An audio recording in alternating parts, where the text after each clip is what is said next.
Läheme päevakorrapunkti juurde number 3. Elva linna 2014. aasta eelarve teise lisaeelarve kinnitamine ja Elva linna 2014. aasta eelarve muutmine. Palun ettekandjaks Abilinna Veiki Andrus. Aitäh, lugupeetud volikogu, teie ees on siis Elva linna teine lisaeelarve sellest aastast. Põhiosas on siin erinevate kuluartiklite vahel summade ümbertõstminega siis allasutuste enda eelarvete piires ja siis erinevate sihtotstarbeliste vahendite lülitamine eelarvesse, mis on siis selle poolaasta jooksul laekunud. Palub siis lisaeelarve kinnitada. Kas on Heiki Hansenile küsimus? Ja veel, et eelarvekomisjon on ka seda arutanud ja heaks kiitnud. Eelarvekomisjon on üle arutanud. Kas on Heiki Hansenile küsimusi? Üks küsimus. Jah, palun. Tahaks ainult teada, et maksutuludest, kui suur on täitumine 7 kuuga? Ma oma ettekandja sellest räägin.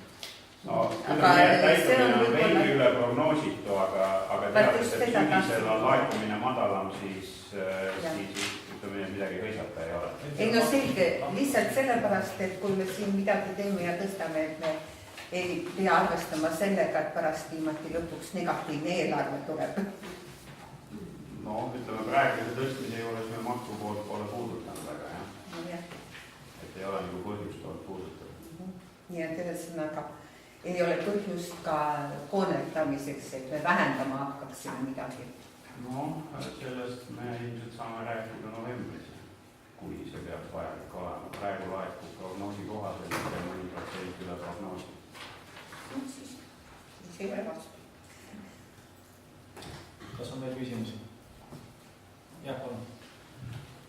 Et oma kaupade teenuste müük 17 000, see on nagu siis korterite osas. Seal on seletuskirjas ka lahti kirjutatud, et seal on paljuski mõjutab seda summat lasteaia kohatasude tõus ja toidupäeva maksumus. Siis läheb ka kulupool lasteaedadele.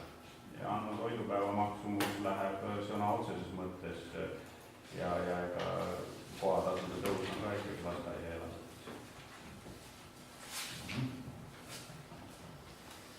Veel küsimusi?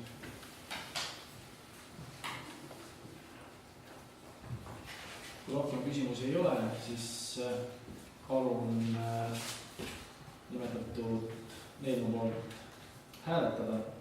Kes on Elva linna 2014. aasta teise lisaeelarve kinnitamise poolt? Palun anda käega märk.